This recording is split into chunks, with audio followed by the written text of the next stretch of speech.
New Premier of Alberta, Danielle Smith, was asked about her distaste of World Economic Forum. Here's how she responded. I guess I find it distasteful when billionaires brag about how much control they have over political leaders, as the head of that organization has. And I think that that is offensive. The people who should be directing government are the people who vote for them. And the people who vote for me and for my colleagues are people who live in Alberta and who are affected by our decisions.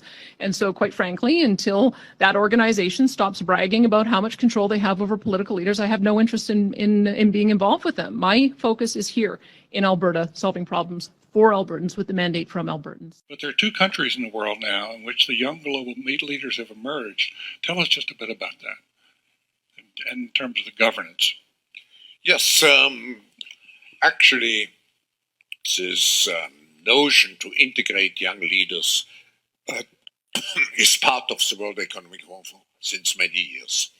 And I have to say, when I mention now names like Mrs. Merkel, even Vladimir Putin and so on, they all have been young global leaders of the World Economic Forum. But what we are very proud of now is the young generation, like Prime Minister Trudeau, President of Argentina and so on, that we penetrate the cabinets.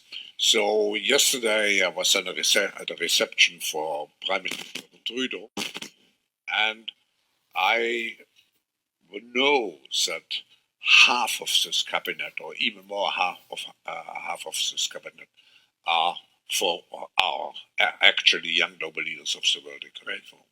And that's true in Argentina too. Wow. Yeah. Sorry. That's true in Argentina as well.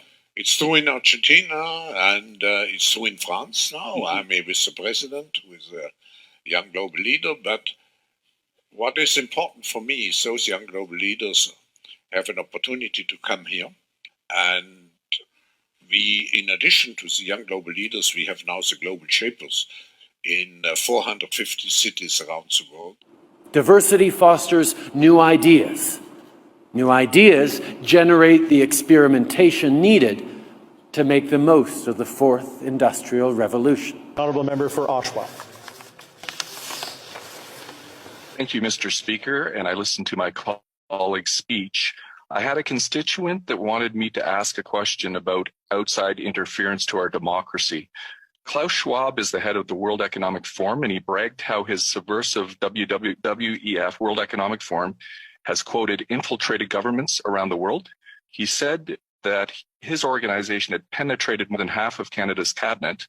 And I was wondering, in the interest of transparency, could the member please name which cabinet ministers are on board with the WEF's agenda? My concern is the deputy. Order. I know that the member was in a really good question there, but the audio is really bad and the video is really bad as well. And I apologize. I don't know if the member. Okay, let's try again. The honourable member for Timmins James Bay. Mr. Speaker, that member was promoting open disinformation. That's not debate. We have to call out disinformation. We'll get into debate again. The honourable member.